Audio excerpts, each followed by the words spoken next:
We are right at the halfway point of the regular season. What's gone right? What's gone wrong? And what is the second half of the year going to look like for the Nashville Predators?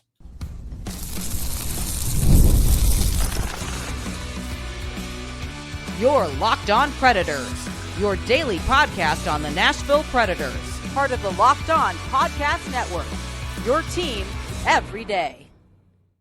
Well, hello, everyone, and welcome to another episode of the Locked On Predators podcast, part of the Locked On Podcast Network, now the #1 sports podcast network. Thank you for making us your first stop of the day. We are your free daily Nashville Predators podcast. I want to start off by shouting out our Locked On Predators podcast community and our everydayers who tune in to chat all things Preds every day. My name is Jack Williams, and I am the Nashville Predators beat reporter for the hockey news. We'll jump right into it. Today, we're talking about the season and the halfway point. And man, I think the way the Preds want to look at this is they want to divide it up into thirds a little bit more rather than a halfway point, because it has been kind of a dusk to dawn type of looking at the first half of the year. I'm not talking day to night, as that would be talking about the Nashville Predators being fully awful and the worst team in the league, which they were at one point of the year, to leading the Central Division. They are not there yet. It's kind of a, like I said, not a day to night, but more of dusk to dawn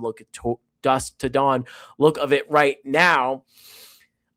They are currently in a wild card race and trying to get that final wild card spot right now, which is a massive improvement to where they were in the beginning of the year, where they were sizably the worst team in the league. They were soundly in the basement. I'm talking setting up the couch, watching TV, bringing snacks down there. They were parked in the basement there in the beginning part of the year, and they have miraculously worked their way out of there, and they are competing right now. They are pushing for a playoff spot, it being January, being that a Olympic break is coming up. There's a lot of factors still going into this before the playoffs roll around in late April, early May. But as of now, and talking about the improvements this team has made, it's impressive what they've done to put themselves in a position to be competitive and talk about playoffs in Nashville, which felt unheard of talking about last season and then coming into the beginning part of this year.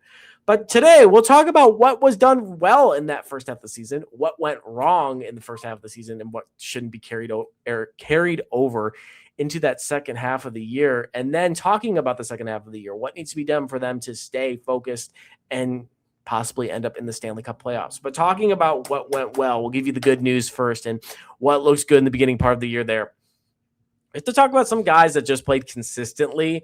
And in my opinion, when talking about what went well, I talked about guys that really jumped off the page and kind of really jetted this forward. Two guys that just played consistently and were consistent last year and just have been consistent through over their entire years as Predators. That's Roman Josi and Philip Forsberg. Forsberg has 16 goals, 15 assists, and 31 points as of January 5th, 2026. Roman Josi has 5 goals, 13 assists, and 18 points. You could argue Josi is performing a little bit under expectations.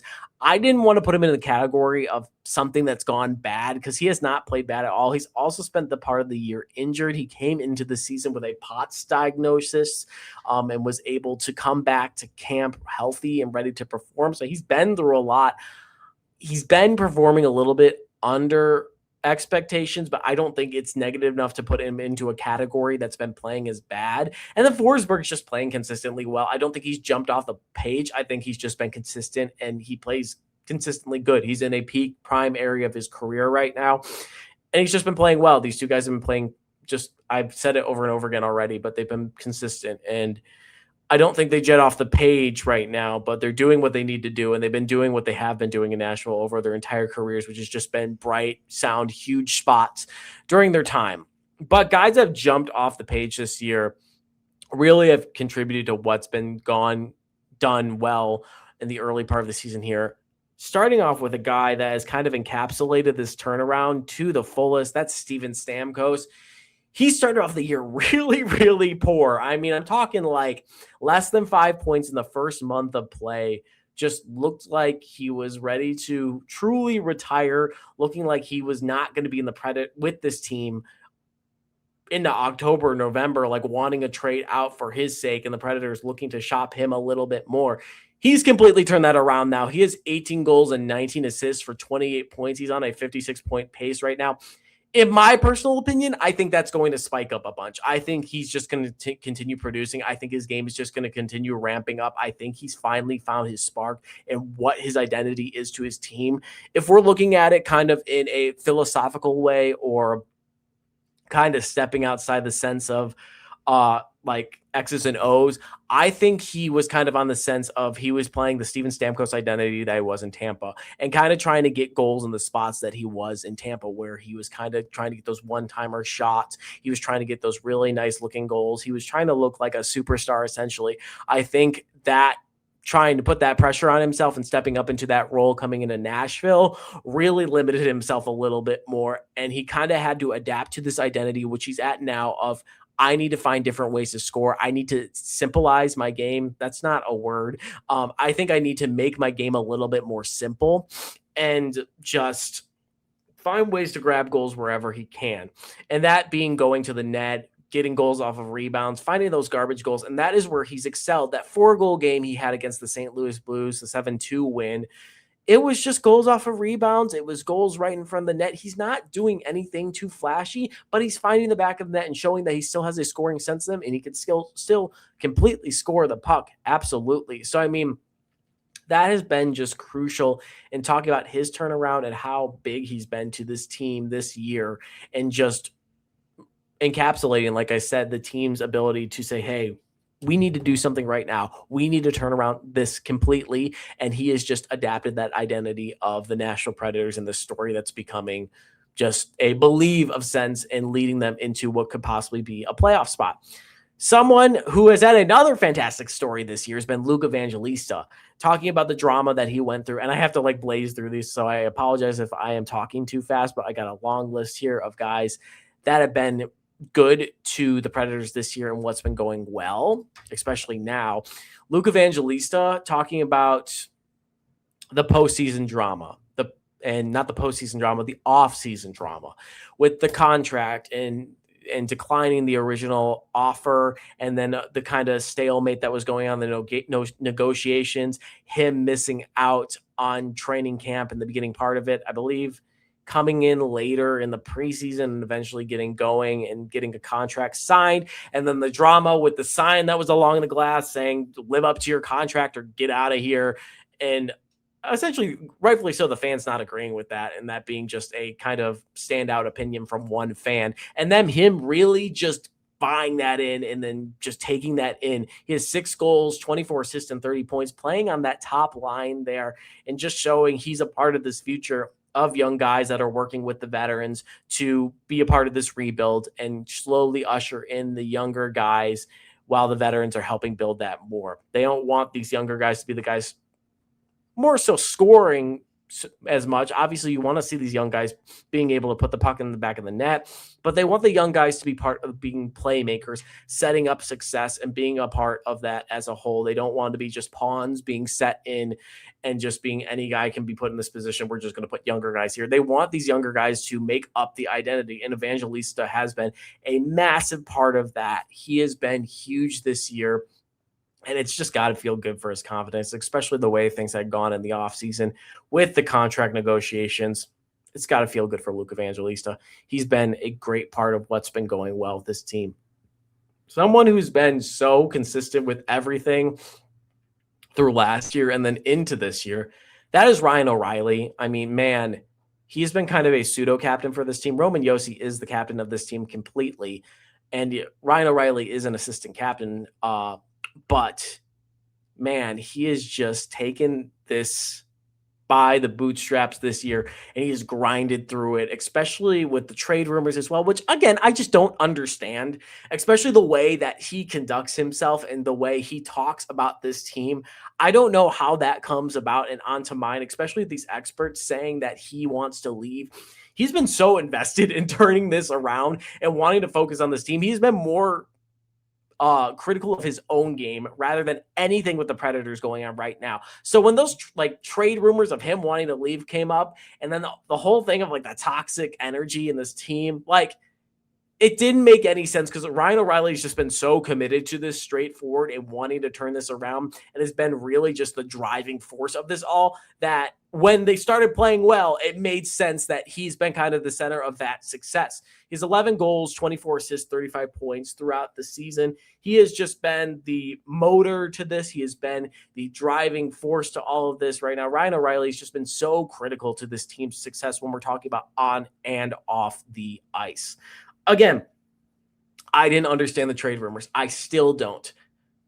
I get it from an outside. I wrote a whole column about this. The whole sense of when you want to sculpt an argument in the way that it favors you, it's very easy to say that Ryan O'Reilly would be on the way out. Yeah, he's older. He's playing well. He's on a bad team. That's the surface of it. But then you get into what he says and the actual what he's putting out there and the actual conversations he's having with the media and talking about his own team, you put that into your baseline argument and then suddenly it doesn't make sense. So, I mean, it just sounds like it's past the sense, and I've gone on a rant about this before, so I'm not going to do it now, especially since I have so many more bullet points I need to get through, but the Ryan O'Reilly trade rumors just don't make sense. I'll just leave it at that. Michael Bunting. That's a guy that's really stepped up. His play's just been consistent throughout his entire career, and that's the most you could ask for, just a good hockey player. And when we want to go back to the trade bait conversation again, he is the biggest piece of trade bait this team has. I know you guys hear about Ryan O'Reilly or UC Saros or Steven Stamkos. The Predators are not going to trade off those guys unless they're getting a high caliber all-star player. Who they're going to try to go off to the market with is guys that are playing good bottom six, maybe second line hockey right now, who are good defensemen, who are maybe not in the top pairing, but in the second or third pairing. Guys who are just good hockey players right now, playing straightforward hockey and can be supplemental to a team right now. That is who the Nashville Predators will look to trade off and possibly build up draft picks or get more players in for. That is what Michael Bunting has been this year, in just being a gigantic force on that third line. And he's just played consistent hockey. He's just looked really good. And being just a generally good hockey player, 11 goals, 13 assists, 24 points. He's just on pace that he's been for his entire career. I think the big part of his game, I just need to put down this pen. I am fumbling it everywhere. I'm just getting excited, y'all. I'm excited, y'all. We're talking about the good things that happen with the Predators. But he just plays good, consistent hockey. And I think the big thing, like I said before I threw my pen everywhere, was he's taken down his penalty minutes a lot. I think what we've seen over the previous few seasons and what I saw kind of in the offseason and just learning more about this team was he was taking a lot of penalty minutes, especially in the forward position. That's gone down a lot this year, and it's amplified his offense a little bit more. And I think people have taken in his offense a little bit more as well. So that's been huge for his own game. Nick Blankenburg, and we'll talk about the defense in a second because it's not been good this year compared to last year, but he's been gigantic in talking about someone that's needed to step up when star players are not. I've mentioned before up the line, Roman Josi has been consistent this entire year. He's been underperforming a little bit, but he's good completely. He really has to have a massive fall off for it to be an issue. Even when he's playing a little bit below his standards, I don't think that's a problem. Nick Blankenburg has stepped up when guys like Nick Hague, Nick Perbix, Brady Shea have not. Nick Blankenburg's impact has been so big this year, and talking about keeping the defense, it's still shaking a little bit, but steadying it out a little bit more. This isn't a bigger guy, and the whole thing about Nashville's identity is having bigger players. From the existence of this team to now, it's kind of goes under the whole Smashville umbrella, but he's been so good for this team and just putting in good quality minutes, being a playmaker, and again, just stepping up. 4 goals, 13 assists for 23 points. And I don't know if a lot of people expected this year, but he's been critical for this team. He has been massive for this team. A guy that's rounding a corner right now, in this moment that I've given a ton of flack to this year, is Eric Halla. I'm starting to eat my words a little bit more, and I'm fine with completely. I have a notebook right there. Here, if there's words on it, I'll eat right up right now because he's playing really good hockey right now. He had a 2-goal game in the win over the Calgary Flames. 7 goals, 16 assists, 23 points right now. I think he's rounding a corner right now, and he's starting to ramp up a lot more now. I think the Finnish team selection really helped him out there, and he's going to be playing the Olympics. good stock, just a good push right now for Erik Haula. Invest in Erik Haula stock right now. He's just looking good. I think he's finally settling into his identity on this team. He's slowly stringing together what that third line is between Michael Bunting's just been playing well the entire year. Now you have Erik Haula coming up a little bit more. You need Jonathan Marchessault to do something, and that's going to be in the second part of this. But it's been good for Erik Haula, like really good for him. And this is another player that's going to be massive trade bait for this team. And talking about a center, bottom six center that can contribute good numbers to a team. If he continues playing well, he might be gone by the trade deadline, which is good and bad in a sense. That shows you're offering something to your team and offering something to other teams that you are, I guess, for lack of a better phrase, a profitable player. But it's good for Erik Haula. And, if he stays here, if he doesn't stay here, it's just showing that a guy who's in a veteran part of his career, a later part of his career, he's doing a ton to really ramp things up in his own stock. Special teams has been really good. The PK is still in the top 10 at 81.9%. That has been a bread and butter for the Nashville Predators this year. And it's been a major thing for the Predators over the past few seasons, talking about how good the penalty kill is, especially in the beginning part of the year where they were taking a ton of penalties. It felt like left and right, and the penalty kill has just been bailing them out. It's been a key part in some crucial wins, especially over the Florida Panthers, a 2-1 overtime win where they had 6 penalties in that game, and the PK killed off all 6. I've gone on rants before that the PK shouldn't be as amplified as it is, but it is what it is. And it's leveled out a little bit more. The PK hasn't had to work as much, but it's still been great. Still been just a mainstay of this team. It's still just been fantastic. The power play is actually in the top 15 right now, which is, again, similar to this team and what their standings were in the beginning of the year. It's massive considering the power play was absolutely dreadful in the beginning of the year. Like, I think they had 1 goal on like 20 opportunities. It was really bad. It's now sitting at 20% in the top 15. That's another massive win for this team. And talking about the halfway point of the season, penalties are on the lower side too. Is that right? Yeah, I think that is 362 minutes. That's 16th in the NHL. That's big for this team when we're talking about pass penalty minutes. 24-25, they were 3rd in PIM. 23-24, they were 11th, and then 22-23, they're 10th. Sitting at 16th, that's a big win for this team. And talking about they are not in and out of the box a lot, even though it feels like that lately.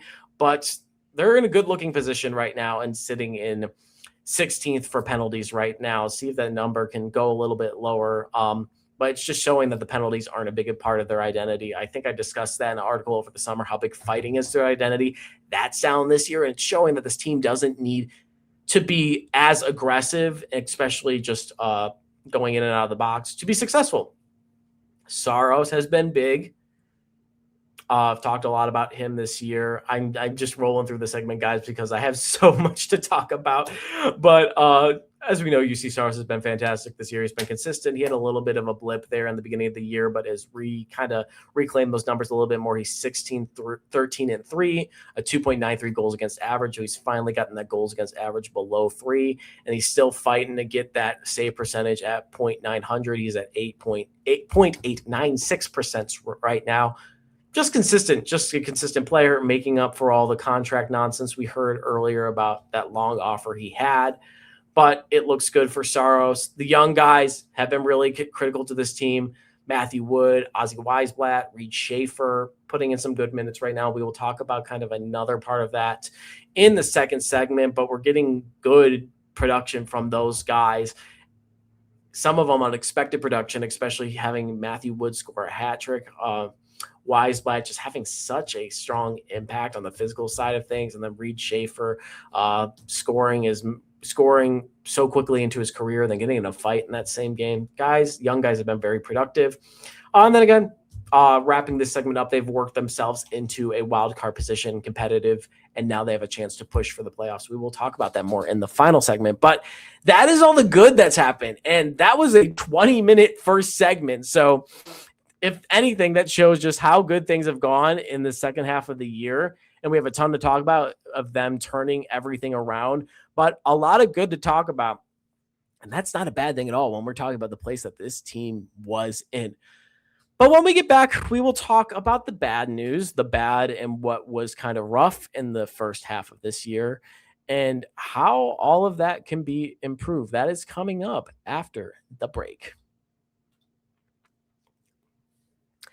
Let's be real, managing your finances can be overwhelming. Between subscriptions you forgot about, bills that keep going up, and trying to figure out where all your money actually goes each month, it's easy to feel like you're losing control. And who has time to track every transaction or hunt down hidden fees? That's where Rocket Money comes in, the personal finance app that helps you take control. It finds and cancels your unwanted subscriptions, monitors your spending, and helps lower your bills so you can grow your savings. The automatic transaction categorization is a game changer. I can finally see exactly where my money is going each month. You can set budgets and goals, get personalized insights, and receive real-time alerts for large transactions, upcoming bills, and low balances. It even consolidates your checkings, savings, loans, and investments into a single dashboard so you get a clear view of your entire financial picture.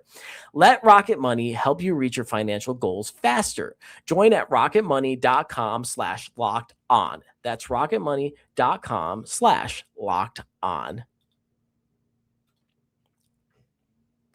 So now the bad, and surprisingly, I think to everyone else's surprise too, outside of mine, this isn't as long as the good category. I sat down and kind of did this, and I was like, the good category is really long. The bad isn't as bad because they're playing well currently. So it makes sense that they're turning things around right now. So makes sense in that regard. Bad. What can be improved?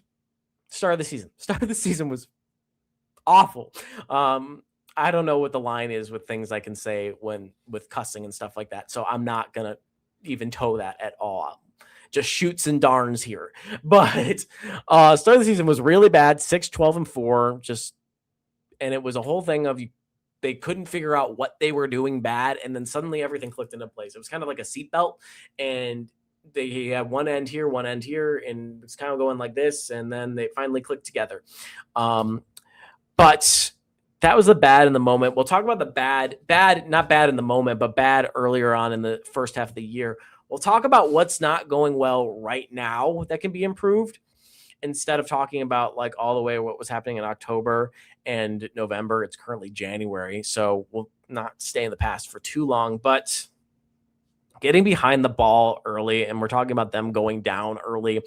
It's 6 straight games now in the moment that the Predators have gone down in a game, whether it be 1-0, whether it be 2-0. They were down multiple goals against the Golden Knights in Seattle. They only won one of those games. And I could go on for the Golden Knights game talking about how that team was injured. And the Predators did play well in that game, but you have to talk about how limited the Golden Knights were and that they could still beat the Golden Knights if the Golden Knights were fully healthy, but that wasn't a fully healthy Vegas team.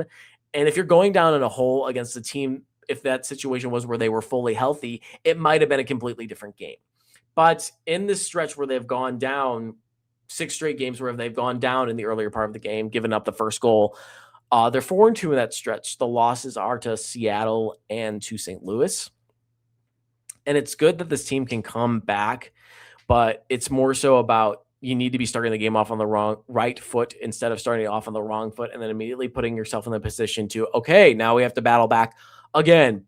And I know Andrew Burnett's been like, oh, well, we've been in this situation before. This team has seen this before, but you want to get out of that. You don't want to be playing behind it from the start of the game. Like, that's just not ideal at all. So, and they've mentioned after games too, Burnett, whether it be Burnett or the players, yeah, we're giving up the first goal and trying to play catch up in the earlier part of the game. It's obviously an issue. So they see it's a problem. Hopefully this can be improved going forward. Big part of it's the defense. And in my opinion, the defense has been underperforming, especially when we talk about Nashville. And this has been an organization since its existence that has been known for pretty consistent defense. The whole thing that Barry Trotz said in the offseason, instead of improving center depth, was, oh, we need to fix the defense. And then he's like, the defense is fixed. Nick Hague, and he has been playing well lately. He scored that goal against the Flames. He had the fight in the game to get back for what had happened with McCarron. He played well. In the moment, he played well. But as of now, and I could go on and on, He has 2 goals, 8 assists, 10 points in this season, and he spent the earlier part of the year injured, and he has 34 penalty minutes. Especially with the whole vision that they had. And again, he was injured. He didn't get too much time to play with Roman Josi in the beginning of the year. And then Roman Josi was injured. So that just became elongated even more. And I think it's now into December and now into January that they're still getting more reps to play with each other and still getting to know each other as well on the ice. But I mean, Barry Trotz had this whole vision of, he's going to play on the first pairing. And yes, he's going to be a traditional stay-at-home defenseman, and Yossi's going to be the one that pushes play a little bit more from the blue line down into the zone. But it just hasn't looked good for him. I don't know if his role is to be scoring a lot, but he's obviously not staying out of the box with 34 penalty minutes. Like I said, he has been playing well lately, so that can very much change into the second half of the year, but it's not been good for him. However, he's not been the worst in this unit. Brady Shea, I don't know if you can argue that he looks better from last year, if he looks worse, or he looks the same. He was really, really bad up until I think late December, mid-December to now. He looks a little bit better. He has 1 goal, 12 assists, and for 13 points. So he's dishing out the puck a lot, which is good. He's not scoring it, but I don't think, again, the role of the defenseman is not to score. It's to defend. That's what they're called, a defenseman, Jack. Yeah. But he's looked better. I think he has more so a runway to turn things around in the second half of the year rather than Haig or the third person we'll talk about. But with him, it's again just the whole, I don't think the Predators are out of that whole narrative of the 2024 promise, and that, yes, Stamkos has turned it around, but the 2 other players that came in through free agency acquisitions haven't, Shea being one of them. This is supposed to be someone who was going to spread onto the second pairing, be another defenseman like Roman Josi that was going to push play even more into the zone, was going to attack the net, was going to score a lot, and he clearly hasn't done that. So I don't know if he's adapting to a new identity or the Predators have him adapting to a new role in this defensive system here with 12 assists, which is not bad, and a goal, but he also has a plus-minus of -12. It's just, I don't understand. I think he has the potential to turn things around here for sure, but it's just not been good since he's arrived in Nashville, period. So, I mean, he looks, again, like I said, I don't know if he looks better. I think you guys could answer this better than I could. Does he look better than last year? Does he look worse than last year? Or does it all look the same to y'all? Like, I'd love to hear the answer to that. Absolutely. Then Nick Perbix, who I'm kind of disappointed with just because I thought this was going to be a defenseman that had a little bit more of a breakout than Nick Hague did, and everyone was amping up Hague, and he's going to be in the first pairing, and I thought Perbix had some good numbers to put in. I thought he was going to be stronger. His 3 goals, 5 assists, 8 points, which is not awful, but -10. He's just kind of disappeared on the ice a little bit this year. I don't know if it's lack of consistency or what. Sometimes I just don't notice him out there really. He kind of blends in a little bit more, and I could be completely wrong, but I don't know. It's another defenseman I feel like was underperforming. The names I just listed, I think all 3 are underperforming in my opinion. The defense as a whole really is underperforming. You could talk about the rest of the unit too. I mean, I don't think Adam Wilsby has done anything too special. Spencer Stastny was playing well, and then they traded him, and they didn't get anything back for him.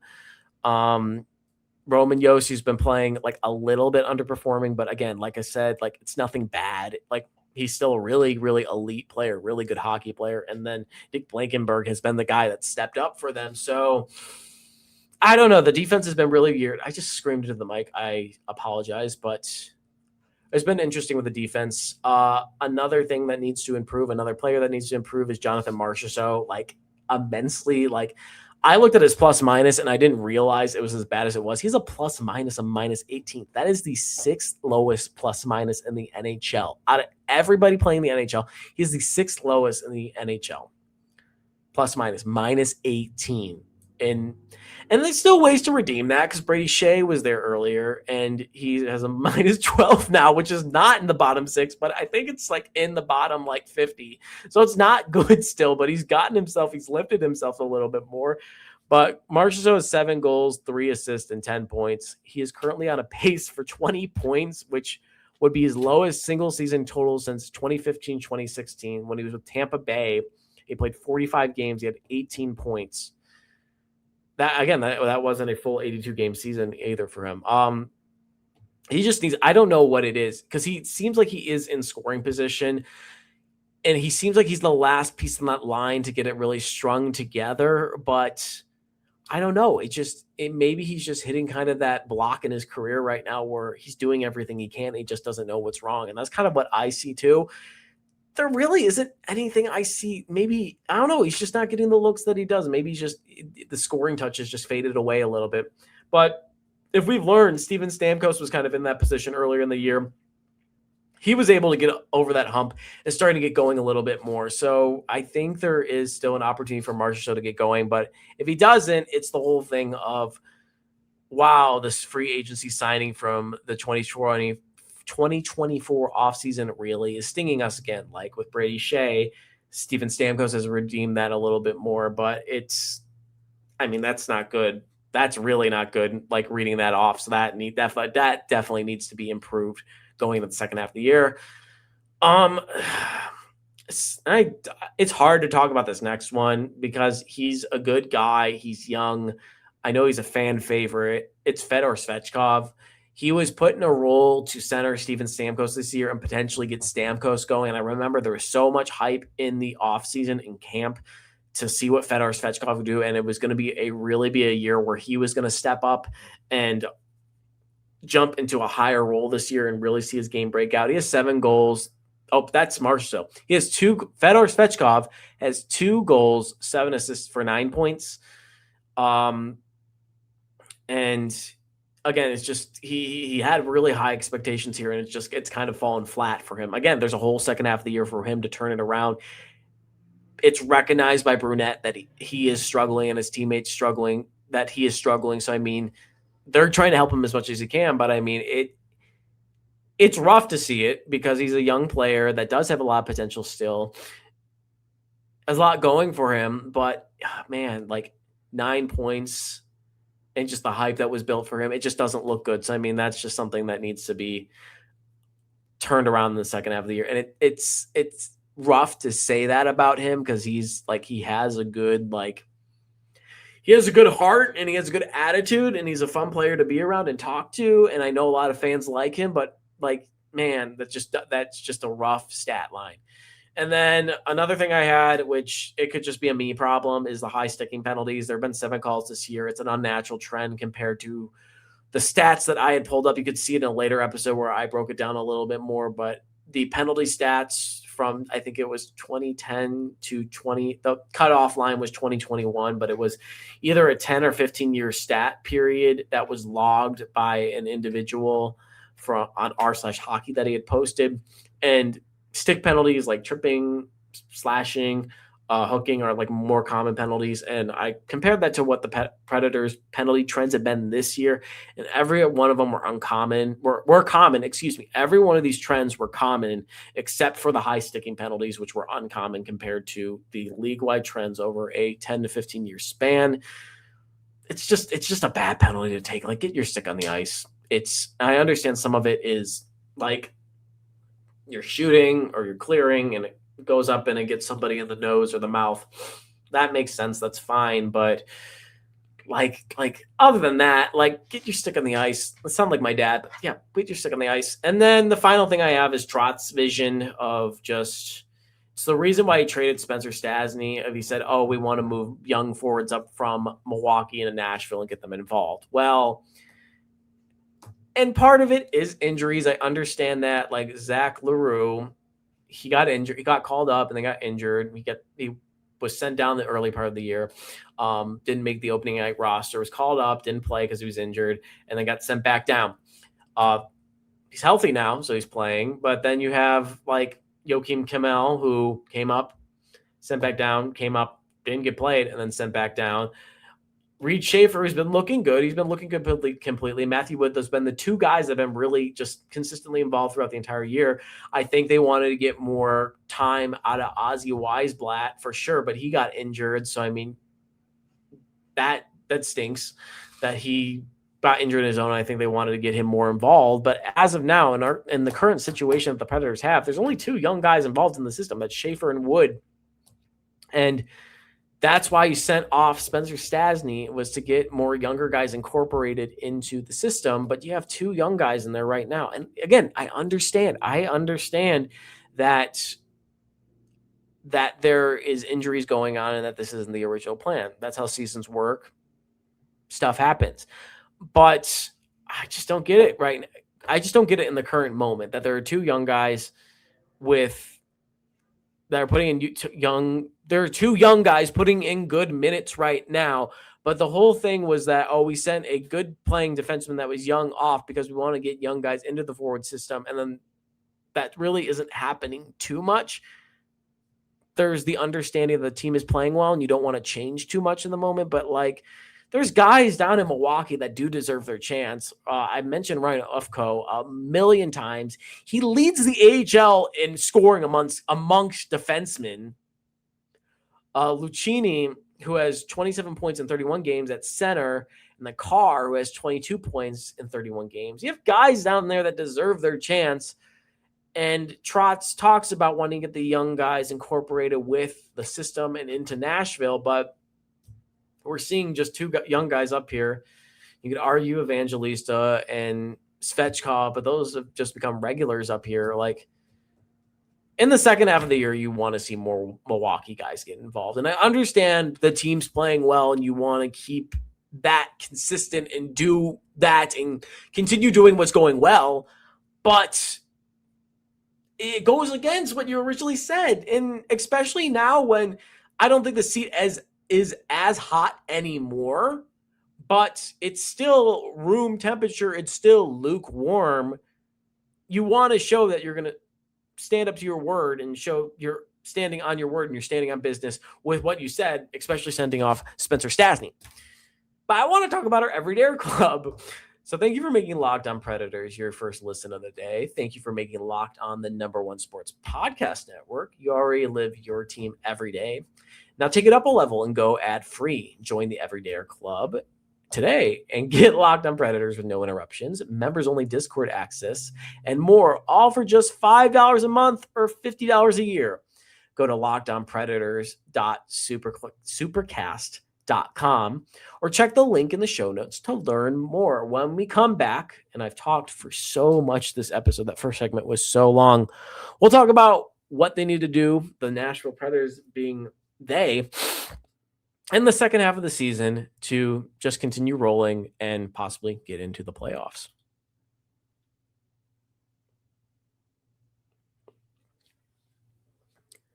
So the second half of the year, obviously they need to keep winning.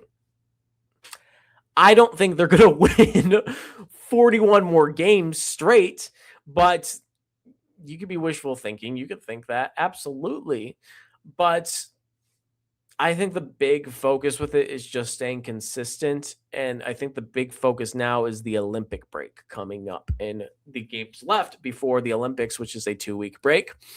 There are 16 games between now being January 6th for you guys and the Olympic break. There are 9 home games, 7 away games. And I broke down on my little sheet of paper what I think is going to happen. I think they go 10-6 on the stretch. And they play a lot of games that have a lot of good, there's a lot on the line. They play Edmonton next. That's going to be tonight's game, which is in Edmonton at 8 p.m. Central Standard Time. They're second in the Pacific. Then they play the Islanders when they come back home on the 8th. The Islanders are second in the Metro. They play the Blackhawks, who are bad right now, but that's a divisional opponent. Play the Capitals, who are battling for a wild card spot. They are currently in a wild card spot in the East. Edmonton comes to Nashville, second in the Pacific. They could be first in the Pacific at the time. Colorado. This road trip with Colorado and Vegas, I think is going to be the most critical road trip in this stretch. That comes towards the middle part of January. I have ESPN up right now, so I'm going to get that date for you guys. That's January 16th and 17th. That's a Friday and Saturday, and those are both away games. Those are back-to-back games against Vegas and Colorado. I think this is going to be the most important, most challenging stretch for the Golden Knights. I don't know why I keep saying that. The Predators in the stretch, because you face Colorado in Denver, who is first in the Central, and then you go immediately to Vegas, who is first in the Pacific. Colorado is Colorado. It's January and they still lost 2 regulation games. These have been very competitive games throughout the entire year, but I don't know. I have this as a loss right now, but we'll see. And then Vegas, it's up in the air in my opinion. I don't know how healthy Vegas is going to be in the moment. That could be a completely different team from when the Predators saw them last. Then they come back home. They play Buffalo. Buffalo's playing really well, y'all, and they're pushing for a wild card spot too. Ottawa comes here. Predators have beaten Ottawa. Then they play Utah here. I think it's going to be another competitive 50-50 game. That is another team that is competing for a wild card spot. Buffalo, I don't know if I said it already, Buffalo is competing for a wild card spot too, and just the run they went on to put themselves in that position. Then they go on a road trip. They're playing Boston, New Jersey, the Islanders in New York. Islanders, again, second in the Metro. They'll face St. Louis again, which I think that is the final matchup of the year. Let me pull up. No, they'll play them one. No, that is the final matchup of the year. Excuse me. They will play them on February 2nd in Nashville, and those games have been entertaining and just a lot of scoring, very physical. St. Louis is fighting for a wild card spot now, too. They play Minnesota, which both those games, I think those have been 2 results that have gone to overtime. That game will come on February 4th in Nashville. And then the final game before the break will be against the Capitals in Washington. Those are the final, that's the stretch before the Olympic break. I think things just need to stay consistent with them, especially if we're talking about offense. Just keep things the way they are. All the points have reiterated. All the players that have been playing well, just keep things consistent.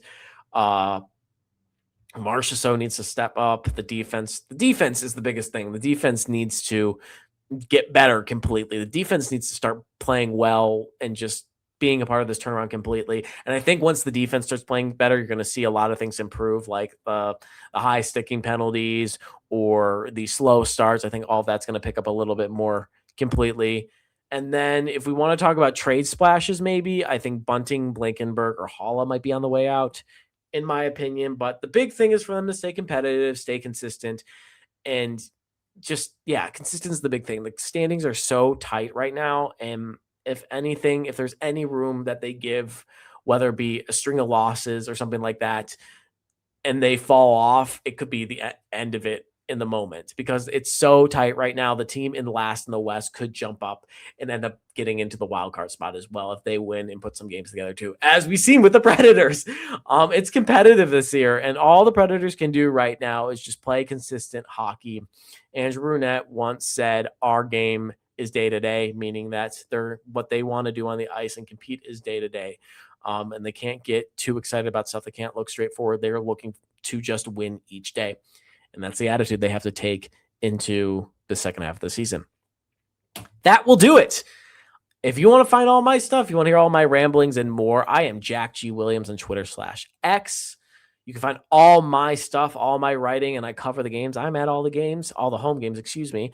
I am Jack Williams on the Hockey News Nashville Predators. And if you guys are just interested on Locked On Predators, find us on Twitter at LO_Predators. And on Facebook and Instagram, we are just Locked On Predators.